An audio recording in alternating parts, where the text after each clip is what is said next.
Well, it's been a while. It's been a long while. Been a long while. It's been a real long while. Oh, the longest of whiles. So this is a real talk episode, technically, episode 3, and I have featured with me our first time contributor, Mr. James Rossi. No S. You can call me James until you meet some other James. Because there's not multiple James, so why would they call you James?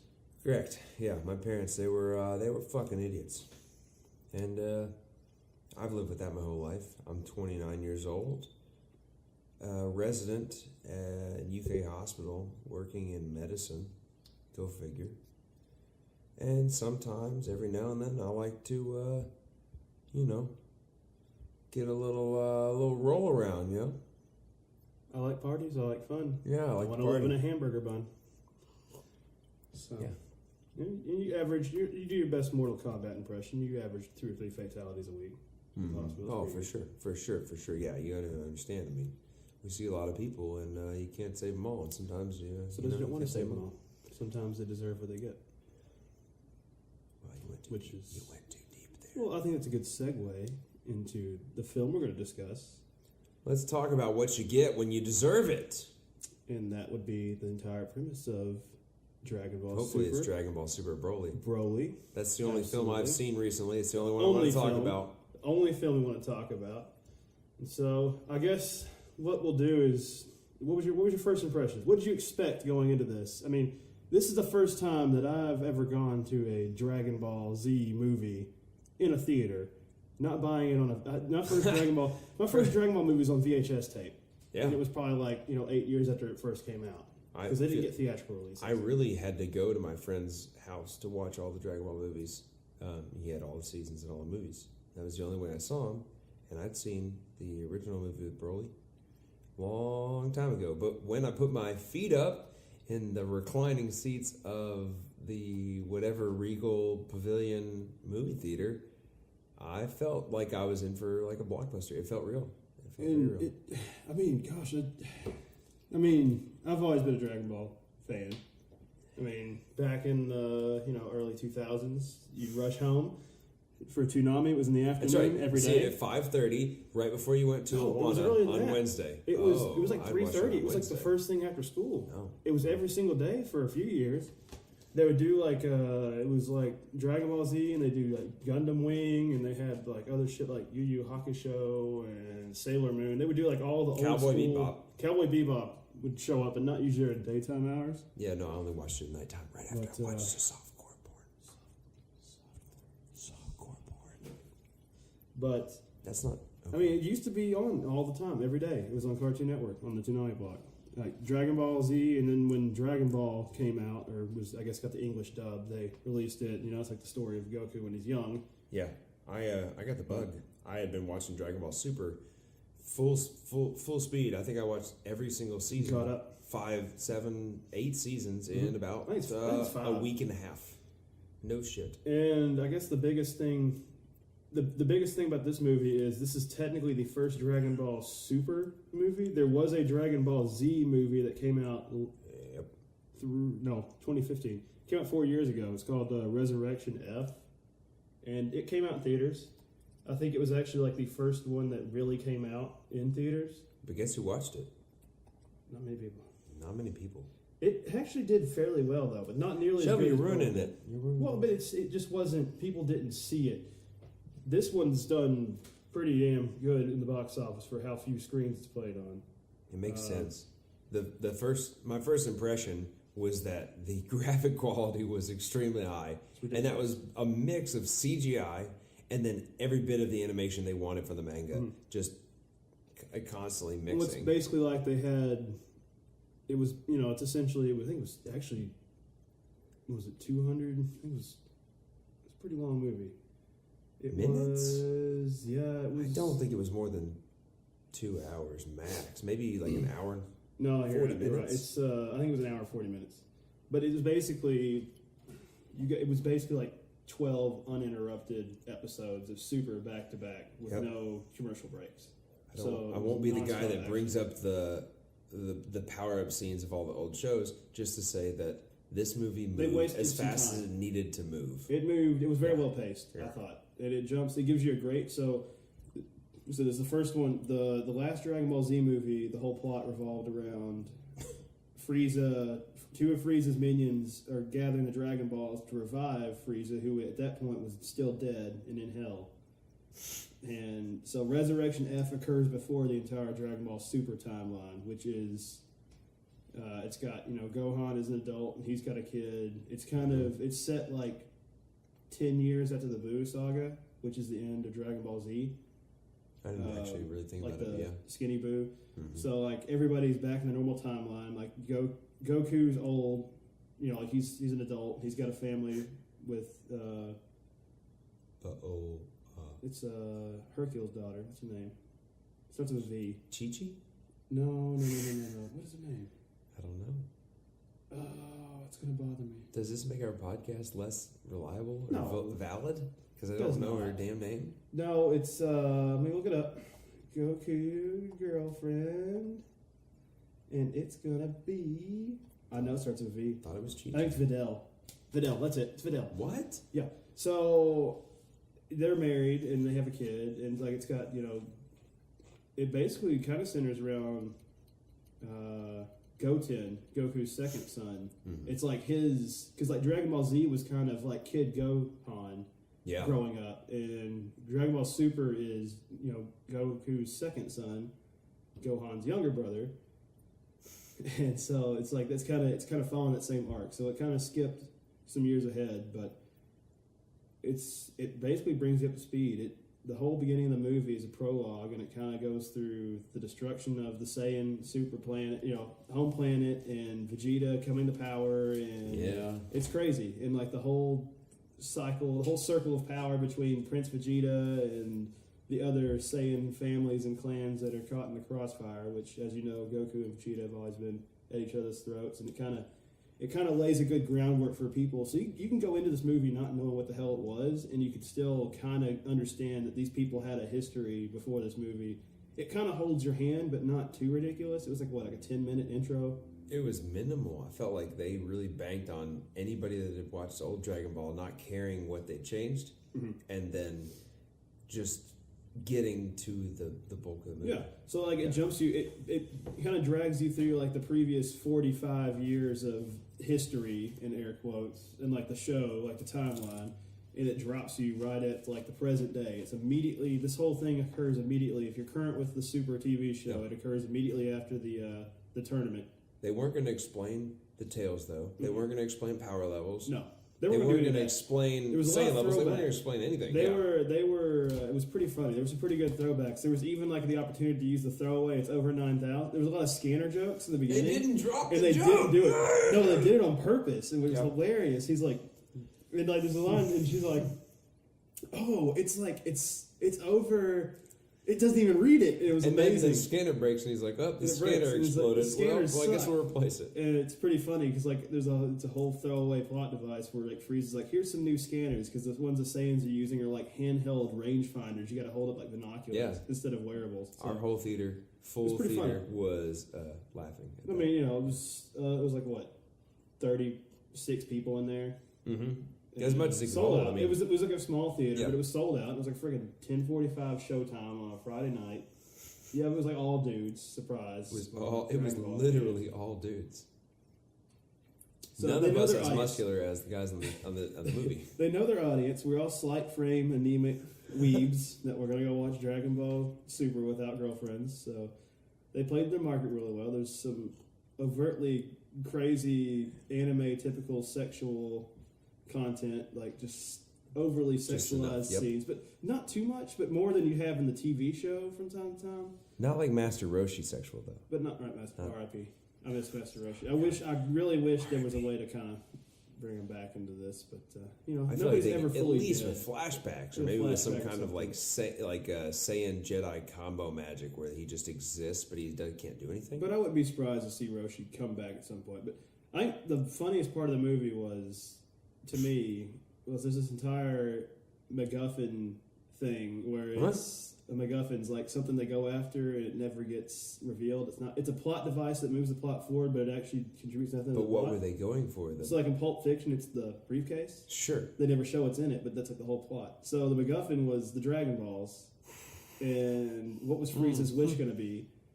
It didn't matter who was going for the Dragon Balls. Neither side had a serious wish. They were all wishing for very superficial very bullshit things because at this point, the Dragon Balls, everything. it's just a matter of time until you find them, you bring them together, you get a wish, you send them out, you go back, you pick them up again, you bring them together, you get another wish. That's an important thing. And if you had infinite wishes, the equivalent of infinite wishes, what do you do? You go pick them up again. As long as Earth isn't destroyed, you still things have like Dragon Balls. height and younger facial features. And remember, you can still. That was the whole thing with the other Dragon Balls on Namek. The set of Namek Dragon Balls were still around, so there's actually 2 sets of wishes that could be made for a long time before they finally got.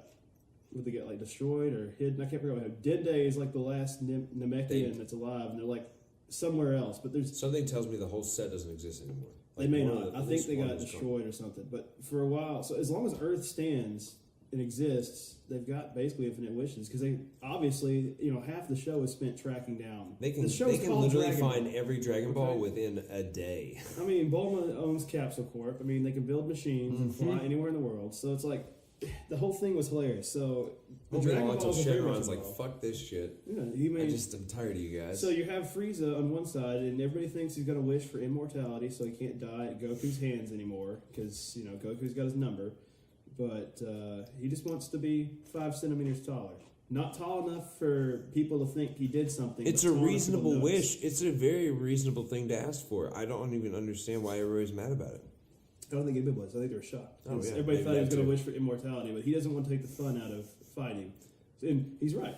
If you didn't feel pain or you couldn't die anymore, what would be the stakes in fighting? All I know is if I'm one of Frieza's lackeys, I'm not about to make that assumption and say that that's his wish because that gets me killed if I'm wrong.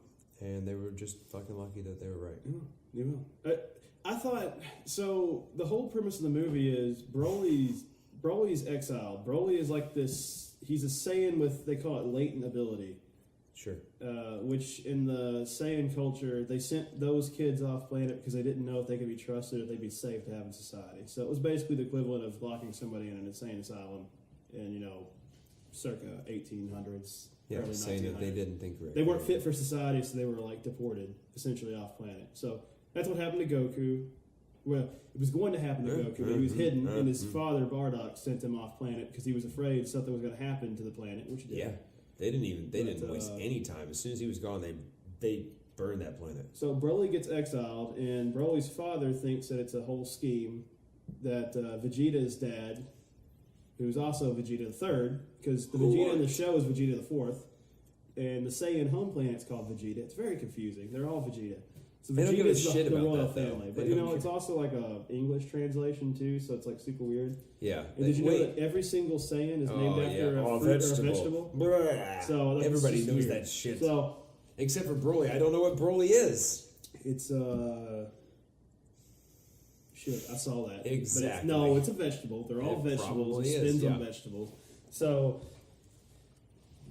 all the big time players are off planet. You got Raditz and Vegeta are kids, and they're on another planet, and they don't go back. And so they all. It shows why the people that show up in Dragon Ball Z aren't killed on planet Vegeta. What I thought they could have done, and they don't have to do this, but you basically set up the whole plot of the show to be who is left. Mm-hmm. Those don't have to be the strongest guys, though. They can be extremely They're just strong. people of consequence that were. But why didn't they show a couple of dudes on Vegeta that were just extremely strong badasses that got killed? I thought they would. They did. That one guy trying to stop Frieza's blast. No. But he got obliterated. How are you going to stop Frieza? I'm just saying. Frieza at that level is already more powerful than mention their power levels. Mention a couple things and give them a little bigger muscles. I felt like everybody that was on Vegeta still was either the king or was like a skinny piece of shit. I mean, they were normal, but that was.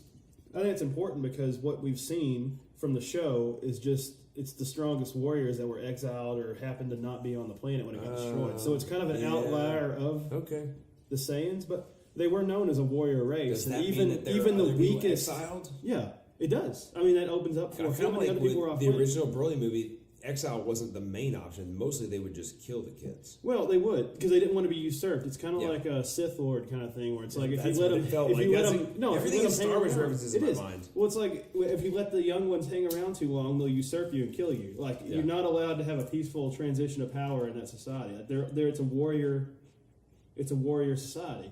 It's like Spartans in space. I mean, it's the strongest survive, and if you can't cut it, you're killed. So the Saiyans, they're all over the galaxy, so there very well could be other pockets of Saiyans that haven't been. That's very much open. I guess that's kind of what canon. happened in Super. Well, they had other universes. Never mind. They brought other universes. Well, and like Supers opened up that whole universe, multiverse craziness. So it's like right, there's all Vegeta's kinds not of destroyed. alternate. Okay.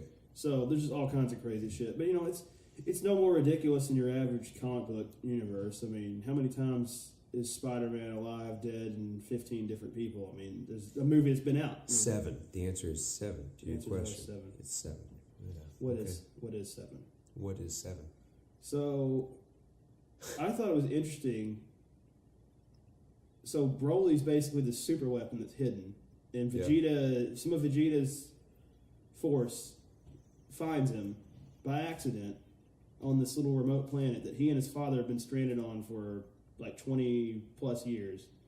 Yeah, they really didn't give a great timeline, but it had been a fucking It'd been a long long time. So, long like, enough for him to become. He was like an adult. Yeah, mean, an he adult. was. I mean, I'm assuming, and he's like the same age as Vegeta and Goku. Like they're all the same That's a generation. good point. They're all. Oh, so he's got to be like. He's like in his 35. 30s or early Yeah. 40s. I think Goku's like officially like 36. I actually think that but part Saiyans doesn't age line very up as slowly. well. Well, So- age, like the whole thing is Saiyans don't. And there was a joke in there about Bulma wanting to look 5 years younger because Yeah. humans age, but like the Saiyans don't. So like Goku and Vegeta will look the same way essentially until they're hundreds of years old. Like Right, Saiyans or live. until another animator has to draw him. I mean, yeah, true. But so Vegeta or Frieza doesn't even really. This whole story is kind of just like accidental. Like Frieza just wants the Dragon Balls to be 5 centimeters taller, and then he has this super weapon fall in his lap that has a vendetta. His father has a vendetta against Vegeta because his father sent his son off planet. He never got to get revenge on Vegeta's dad. Yeah. So he wants revenge. So Frieza, always being the shit stirrer that he is, he's like, well, I don't really have a dog in the fight, but I don't really like Goku and Vegeta, even though we all had to work together to save our universe so I can eventually continue to try to dominate it. So that was the whole thing about Super is Vegeta and Android 18, right? Yeah. Save. They basically help beat Jiren. They win the fight. They beat Jiren with a surprise attack. And so like Frieza, the most, hated enemy in Dragon Ball Z, becomes the savior of the entire that version of the universe. Was it 6? Universe 6?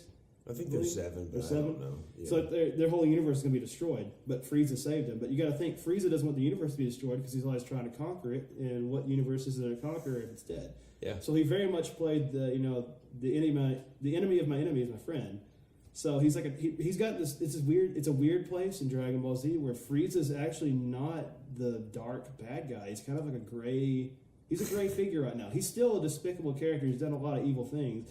And in the movie, it shows him like destroying another planet while he's vowing to get revenge at the end. While he's vowing to get revenge on Vegeta and Goku. It's true. There's just a ton of explosions. He's like raining death upon another alien civilization, but he can't conquer Earth. It's the one thing that he can't seem to do because Goku and Vegeta call it home now. That was that was like the best comedy of the whole movie was that Vegeta was freaking out about him coming back and destroying them, but he clearly knew he had no chance. He knows no that chance, even with his golden Frieza form. That doesn't seem it doesn't Because seem now- like him, but that's what he did. Because now, like Vegeta or Frieza's actually a little bit scared of him because Goku can go full Super Saiyan God, and they both can do the instinct form, which is like Blue form.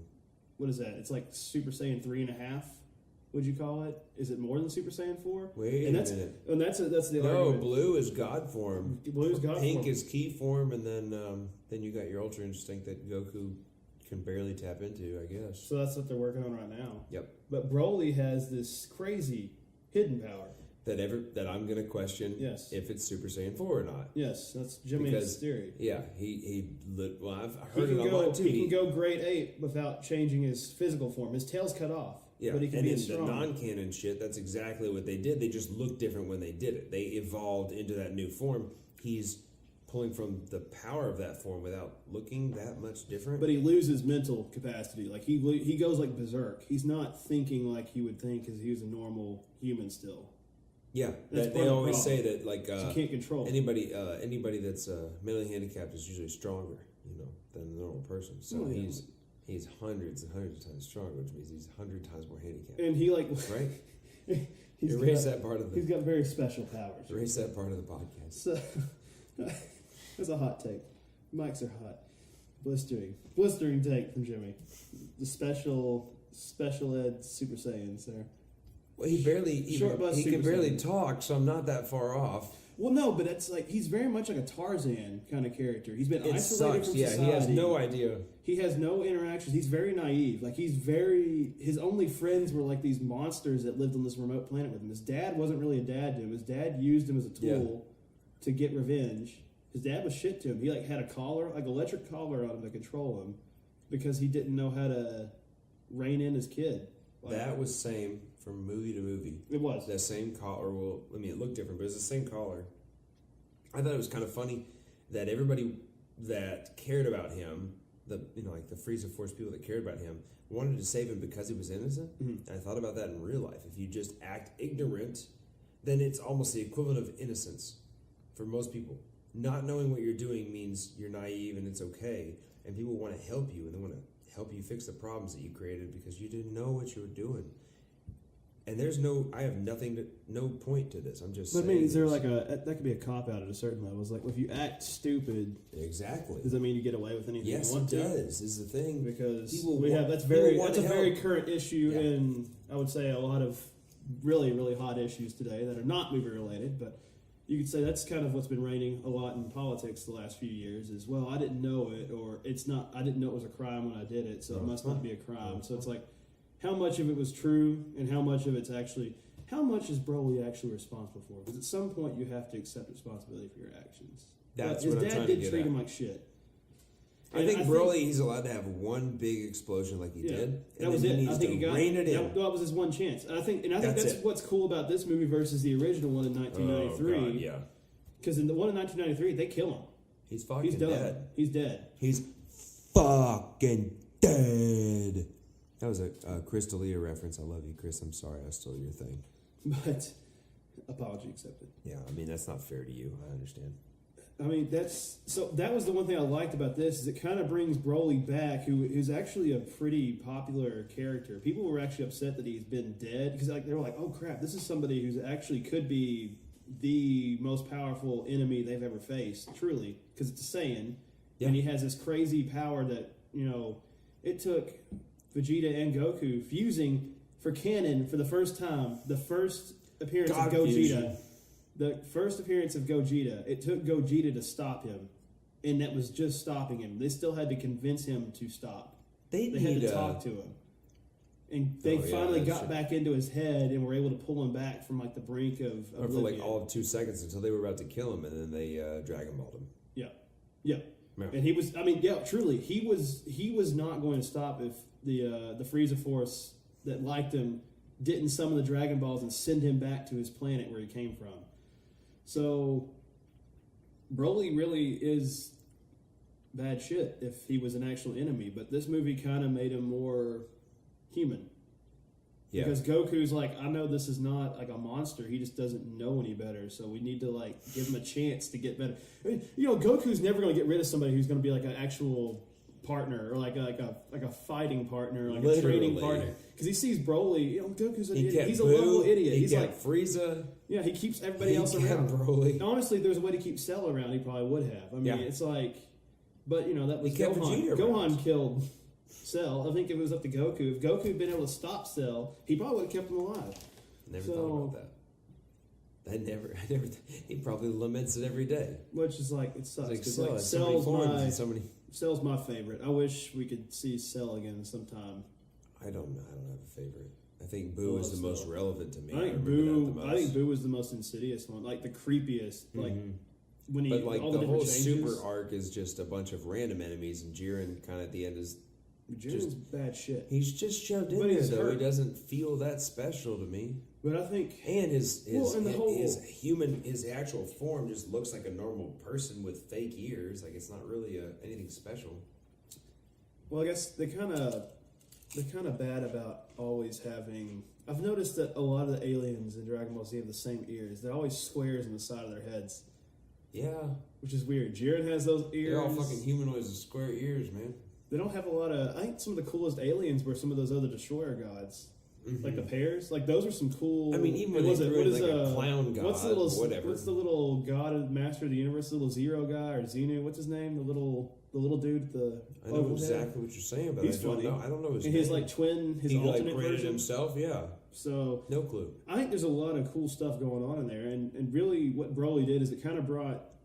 It's a renaissance of Dragon Ball. Like, the whole series has been revitalized. Here's a question for you. What's up? If there was another tournament of power, does Broly become a Universe 7 fighter? I think so. Yeah. He has to. But how many other Brolys fuck. are there? How many other Brolys are out there? None. They would have already been there. Maybe. Well, maybe. I don't know. But yes, I think at the end of the day, Broly's obviously going to be a Z fighter. They phone it in. Okay, there's this whole. It's great. It's amazing. But you know what's to going to be continued. That was the catch line they missed at the end of the movie. Goku and Vegeta are never going to lose. I mean, come on. You know what's going to happen. They might lose the battle. They're not going to lose the war. Right. So it's always got a wholesome ending, and it's nice. It's fun. I really enjoyed it. I mean, I was glued to my seat. When I saw the runtime of it, I'm like, holy shit, that was literally like an hour and 40 minutes. It didn't feel like it. Yeah. Like when you watch, I wish we could have more Dragon Ball where it's just one seamless cut like that because it was amazing. No commercial breaks. They put a lot of, you could just tell where they spent extra time putting more into the animations. They did some crazy CG stuff. They had a really cool point of view scene when That's they were right. fighting. Well, it was punching. Broly's point of view punching, Yeah. beating the shit out of Goku. It was really cool. And we've never seen that kind of like a camera. He a punched camera him through angle. like probably 1,000 foot of rock, just like continuously moving through and deeper into a rock until he finally came out of another side. And when you asked me like, what would I want in my movie? What did I expect from this movie? I expected 1,000 foot of being punched through a rock. Outrageous. That's what yeah. How about that? And I also thought for some reason I had this idea of him punching a hole through the earth. You know, like when you talk about like a hole dug to China kind of thing. I mean, they essentially did that. You might see that. But then it it would was more destroy like the across planet. the earth. Yeah, I don't know. Well, I mean, they did turn I just love the geographic locations. They went to Antarctica and then turned it No, into... they went to literally ice continent. Remember, it's not Antarctica. Oh, whatever. It's ice Yeah. continent. Like, it's like we're 45 miles southwest of East City. That's the one thing that's always pissed me off about. I mean, it doesn't matter, but it's like, damn, every single location. I think the best location name we ever got was you have like where Master Roshi lives, and the island. Yeah. And like I think in the Cell games, the closest city to like Cell's arena is like Orange City or something. It's got an actual color name. It's not a directional name. Oh, that's nice. But like Capsule Corp's like in South City, and it's like some generic coastal town. Like I mean, it's just like every. How do you quantify all the like the locations? It doesn't matter, but the locations don't know. have names. It's like you have a planet name, and that's fair, I guess. At least we get that. But we know we're on Earth, okay? We're not on Namek. We're not on, we're not on the Dragon. Yeah. What was it the Dragon Highway or when Goku's running? It's been so long. That's like the beginning. When Goku has to run the Dragon Road or something. I think that's what it's called. It's like the Dragon Road or something, but. We have all these weird other dimensional, that's clearly wrong. dimensional places, and you go see the Ox King and all that crap. But it's there's you get no geographical bearings. It'd be nice to see an actual map of planet Earth in Universe 6 drawn out. I'm like sure Dark Souls style. Yeah, I would love to see it where it's all marked up on a map, like cool. like Risk or Axis and Allies, because I would love to know where the hell this all happens in relation to the other fights. Because, my God, they destroy the fucking planet every single time they get together in a room. I mean, they're destroying continents. They're draining oceans. They turned Ice Continent into magma pools. in volcanoes. Yeah. They blasted through the crust. No of the one Earth. gave a fuck about that place. And I guess they wasted the Dragon Balls sending Broly off planet. So who's going to repair all that continental damage? That's the kind of shit Shenron has to fix. They have to gather. Shenron tomorrow. They had to go back and collect 7 Dragon Balls to fix the. You do that much shit to Earth's tectonic They probably plates. sent literally automated machines to go pick them up. Don't worry about Frieza or Cell destroying the whole planet because the Z Fighters destroy it on a weekly basis and have to wish it all back into existence. It wasn't them. It was Broly. It's not their fault. It's not their fault at all. Well, Broly's a Z Fighter now. Oh, Mark it down. Hot take. He's in there. Goku kept him alive. They sent him off planet. Well, he wasn't going to keep. I think they were actually going to finish him off. They didn't want to, but they were going to have to. You stop remember when him. Piccolo was an asshole? Mm-hmm. It's kind of a similar thing. Well, Piccolo. I mean, they had to do it, and then Piccolo's like their greatest ally. Even though now it's. I've always loved Piccolo, and it sucks that like his power level is just nothing compared to what everybody else has become. So he's not literally. He's they literally could have become the written in Yamcha. that he like built up his strength. They did. It sucks because he's become like Green Yamcha, and it's like, fuck. I He's love just Piccolo. there to smile and punch somebody once. But am in I a while. wrong? I mean, he hasn't really been a help since the beginning of Boo. Like Goku he's literally been told him to stay the outmatched. fuck away and get him some And get senzu some beans. senzu beans, and he didn't have any. That was Which- also a running joke because nobody had any senzu beans. He's like, and Vegeta's like, we're gonna need some senzu beans after he got his ass handed to him by this jabroni from another planet. He got beat up, but nobody got beat up worse than fucking Frieza. Oh, that was probably the Frieza got the funniest part. shit kicked out of him. Frieza The got whole- his the whole own theater left. So, Goku could use his instant transmission, which has been like his like go-to power, which if I had it, I'd be using it all the fucking time. I'd use it with women. Instant transmission in and out, over and over and over. That's a sex joke. That's a sex joke. How would you know about sex? Dragon Ball Well, that's fans. why it's a joke. The only joke here is us. We're talking about Dragon Ball Z for 30 minutes. Yeah, So, don't do that. I don't do that. Let the record show. but how many of them girls are listed on iTunes? Exactly. None of them. That's left and right. Soothing. Can you feel that? Wait, Can you feel it? I can hear it all. you hear it? Don't touch the mic. Smart. So, yeah, I'm not worried about it. You could carry I think we're gonna have a very mature conversation about Dragon Ball and its evolution. That's right. I'm just happy that we've finally been able to throw away all that GT bullshit and have proper Dragon Ball. Do you remember when story everyone's continue. hair got super, super long when they also went crazy Super Saiyan 3? Yeah, Nobody fucking does that anymore. no, because it was bullshit. You didn't need that anymore. It felt real. At the Did it time, feel I real? thought it made sense. They're all just a bunch of stupid monkeys. There's a lot more points in their hair. But yeah, I think one of the funniest parts of the movie is Goku instant.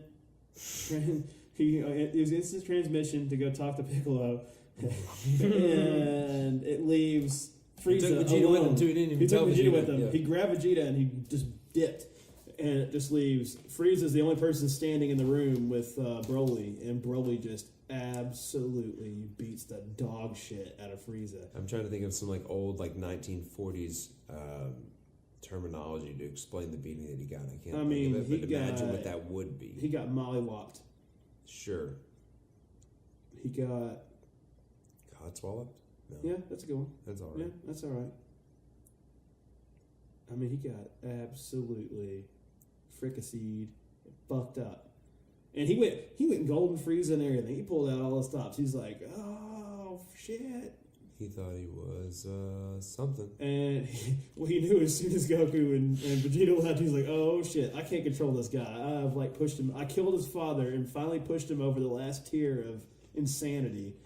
So that was pretty funny too. He kills his father in cold blood, Yep. and he's like, "Oh, Broly, one of those stray blasts from Goku An must have errant killed blast. you." He's like, "An errant blast must have killed your father," and just sends him over the edge because he's trying to goad Broly on into becoming this, ultimate fighter that can destroy Goku and Vegeta, and he can finally have his revenge, which Yeah. he never will. That's the goal that he chases. And I think he's Well, pretty much accepted that he can't beat them. So he's going to end up joining them. I think we'll see Frieza eventually give up his life of crime and become a Z fighter. He was a Z fighter for That's temporary the amount of dumbest time. thing you've ever said. It won't be the smartest thing I've ever said. I expect Frieza will be stuck somewhere for at least 1 to 2 seasons outside of the the realm of what they're showing because of his actions. He'll do something dumb again. Oh, I mean, he's exile gonna be in trouble. Yeah. And he may be killed another couple times before he finally realizes that being evil is not all it's cracked up to be. Yeah, that part's pretty hilarious. Because because now he's like, I mean, he's not. He never goes away, but he's not the insurmountable foe he used to be. So it's like, who's next? Who's next? I feel like who's going to be that next? I mean, there's the Goku Black stuff they have that to happened. pick. Yeah, they have to pick a bad guy, right? They have to pick like a main villain, which I thought was cool. But he doesn't have to be someone who destroys worlds and does all that shit. He can. Well, as soon as I say that, isn't that like what they're doing next in the Super? I mean, they're going with they like want one Goku of the to become universe the next destroyers. Destroyer God.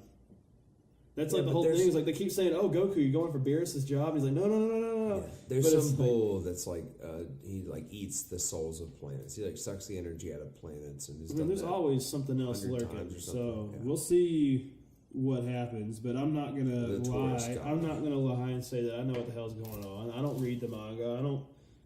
I've always been a Dragon Ball English dub watcher. I don't stay ahead of the curve. I'm total weeb. Like I I'm did watch definitely all Americana. of the Super episodes in Japanese. Well, I've watched them in Japan, but they don't animate it until after it's been written. So it's like That's the true. only thing you're getting ahead of is you get to watch it like, maybe 6 months. And even now the dubs are happening so much faster. And I mean, doing all that work with the voice actors, they do stuff now where they'll do a live simulcast when they're broadcasting it in Japan. They have them in the studio and they record the audio while it's happening. It's crazy. It It's makes like me so happy. for shows like Attack on Titan, they've been doing it live. Like so, the first time it premieres on American television, they're dubbing it as it happens. So like that amount, it used to be something would come out in Japan, and it could take up to like 10 years before it got an English dub, if it got one at all. Jeez. And it's just the market's become so big for this stuff because I think you've got kids in our generation that grew up.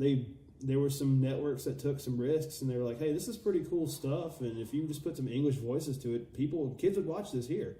This is nothing different than Spider-Man or Batman. It's just, it's a different story. It's like Aliens. I mean, it's like, so it really isn't. It's nothing different. Any kind of anime is nothing different than freaking comic book movies. That's what it is. Manga and comic books are the same damn thing. It's just different cultures. So Dragon Ball's been around for us, and I think that's why you kind of see it more prevalent than it ever was, because we grew up watching it and now we're watching it, and people that have kids are having their kids watch it, and people like it. It's more socially known. But I'll never forget, probably my favorite Dragon Ball Z memory is we'd always watch it, go home, go to our grandparents after school, and it'd be like 3:30, 3:45, Dragon Ball Z would be firing up, and of course the whole Frieza fight on Namek took freaking years is what it felt like. Yep. And my grandfather would come in, because we'd always have the TV on full blast, and we'd be sitting like 3 inches from it, like chugging gallons of Dr. Pepper and eating our body weight in microwave popcorn and honey buns. And that's why I was a fat ass kid. And he'd be like, "Are they just going to yell at each other all day, or are they going to get to it?" And it was hilarious because they'd just be sitting there screaming and screaming and like going to the next power level. And it was like, I remember that's when they first went Super Saiyan, was on Namek, and I was like, oh shit, something stuff. Something. So it's gotten more outrageous. Something. Less animators. Blah blah blah. Something. Excuses. And we're back to what matters. A bigger, blacker Dragon Ball. Dick. A bigger, blacker dragon dick. And I guess that kind of takes us on a little side route. I bet Broly's hung like a horse. That's the thing. I thought for sure that either his coincidentally green, pelt was either hiding his tail or hiding his massive slong. Yeah, he may not have been wearing pants. I didn't think about that. That may have been his pants. That was very much like a Tarzan thing. He had like a loincloth on. I guess. I don't really remember now that I think about it. And then he got put in some freezing. No, remember he was wearing his little form-fitting tactical turtleneck. He had a tactical turtleneck on. Frieza Force kitted him up. He was looking pretty sharp. Dude, think about that. If that's your boss, and he got a weird but pretty shapely girlfriend out of it too. Can't explain if that was intentional sexuality or if it was just coincidence, but it did not seamless. There were a lot of weird across when the her ass camera was in angles our faces. and a lot of like top-down boob shots, cross shots. It was weird. A lot of cleavage for a Dragon Ball. Yeah. Episode. What's most weird is that like I didn't think they were really hitting the nail on the head as far as what we wanted to see. I was not like thinking like. I was not Man, trying I wish to. there was just one pair of boobs I could see from the sky down. Please. Please. So that was probably like the weirdest thing. But then I realized they probably just slipped that in there because they didn't have to do what they normally do for television audiences, and so they were allowed to be a little more risky. There's a few curse words in there, nothing too bad, but there was some dams and hells, and I think there was a shit in there. Really? Yeah. Frieza cussed a couple times. 100% he did. But, you know, it was a little edgier than the normal TV series is. But I will say Super overall has become, you know, times change and you can kind of get away with more on air. We're a more vulgar and crass society. But, you know, it's just perspective. Maybe people are just being more real. They've always felt that way. No skin off my ass. But it was kind of nice. I think the show is just kind of adapted to the audience that's grown older around it. So it was really fun. It was really entertaining. It ended up at one point, it was the second most popular movie. Its opening weekend. It was behind only Glass, which was, of course, going to be a blockbuster. Mm-hmm. But this movie was shown in like a fifth of the theaters that Glass was in. So it's pretty damn impressive how well it did compared to its, it's an anime movie. Who the fuck's going to go see Dragon Ball in a movie theater? Well, these two assholes did. And a lot of others did, too. So I'm just going to look up the numbers here because they just got all this done last week here. Because this is the second week it's been out. It still has showtimes in Lexington.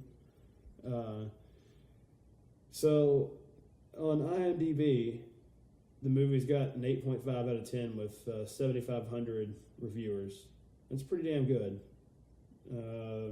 Box office numbers, it ended up with I got a 59 from Metacritic, but they're kind of fucking dicks.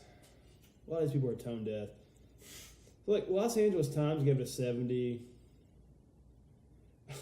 Okay, Roger Moore at Movie Nation gave this movie a 38. And I'm sure this dude doesn't know anything about Dragon Ball. And here it is. Here's his hot take synopsis. These are critics, okay? This is the kind of shit you get from critics. Every now and then, one of these movies takes a stab at being, quote, about something, end quote. Not here. It's instantly forgettable to anybody who isn't a fanatic lost in the minutia of their corner of junk culture. Wow. Sounds like a guy that diddles kids to me. The dude fucking drives a panel van. He does, 100%. Most everybody else thought it was a pretty decent movie. But a couple really shitty reviews from tone-deaf critics tanked the score. There's only 6 critic reviews on Metacritic. There's an 85, an 81, and a 70, and then a 50, a 40, and a 38. So it's like 2 ends of the spectrum. Those are widely different ends of reviews. But let me see what it did. What was the box office for it overall? I think it had 25 million, which considering it's not in nearly the amount of theaters. All right, so right now, as of January 18th through 20th, 2019, the 4-day weekend, Dragon Ball Super Broly had just under $10 million, $9.8 million, in 1,238 theaters. The only movies that did better were Aquaman, still playing in 3,400 theaters, and Glass playing in 3,800, and The Upside playing in 3,300. And they did 10, 15, and 40 million. So this movie's playing in a third of the theaters and only made $1 to $6 million less than the second and third movies. And Glass is a blockbuster, so it's going to make a lot more. It made 40, but it's playing in a third of the theaters and has only about a third of the money. So you have to think if it was actually played in more theaters, it probably would have done all right. But so I would give the movie. I enjoyed it, and I'm an admitted Dragon Ball fan. But it was solid. It was watchable. It was entertaining, and I'd probably give it a 3.5 or a 4 out of 5. Jimmy, what would you give it? Mm-hmm. What would you rate Dragon Ball out of 5? with your sleepy ass. Let's act like I was thinking about that the whole time. You were. I give it a 4. I can't give it a 5. They were just. Well, no, I didn't say I would give it a 5. It was like a 3.5 or 4 out of 5. Okay. It was good. It was a watchable movie. I'm a Dragon Ball fan. If you're a Dragon Ball fan, you'll love it. It's fun. It's great. It's super fun. God. But well, I think this will wrap it for our third episode of Real Talk. We're still working out the format, and we're going to have a lot of random guest hosts. But Jimmy wants to be a contributor. Well, I want to throw this in there first. But he wants to throw something in there. I can't remember the female's name, Dragon Ball Super Frieza Force, that tried to save Broly, but I'm pretty sure she wanted to sex his body. Sex it up. Sex it all the way up. I got a name for you. It is... I'll say it out loud after he gets it. I don't know who it is. Oh, shit. I don't know. I hate the internet. Why is Gohan not in the fucking movie? That was weird. It was weird not to have Gohan mentioned at all. Not even like a throwaway. Can you really just do the fusion dance until you get good at it? But wasn't his daughter? Continually evolving. His daughter was in it, right? Or is that Bulma's? Is that Vegeta's? No, it's Vegeta's daughter. Yeah. So no, Gohan doesn't make an appearance at all. And he hasn't really played a huge role in the Super Series as of yet. He's kind of like, he's taken a back seat to it all. And he's slacked on his training, and they're going to need him. He's wearing glasses. It's going to show up where they're really going to need him. Bigger than he wants to be. Because he's trying to give up the fighting, but you can't be that powerful and not be around to save the universe when it needs saving. So, Chilai is her name. Damn it. Or Chile. I don't know how you pronounce that. I don't know, like weird ass names. But she's green. Mm-hmm. She's pretty thick. It's all right. It was a little weird, but it's all right.